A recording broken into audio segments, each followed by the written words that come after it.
Well, for the longest time, I thought I had the real classic story of like a therapist and a social worker of, hey, I've always been uh, the good friend or the trustworthy friend, or I always like to listen to people or help people, and I always had like a real classic story in my mind. But it was kind of later on in the game that I realized that some of it was, and this isn't a knock on like my family. My parents are great, loving people, but like, I was a kid growing up that nobody saw and nobody heard.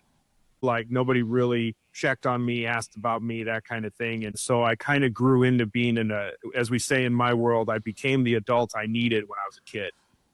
I eventually grew into being a social worker that just wants to see and hear and listen and create a safe space because there's a lot of aspects of that were kind of denied me coming up. And so that became the story that I realized through my own work. Don't know the time, yeah. Just know that I'm, yeah, one of a kind, yeah.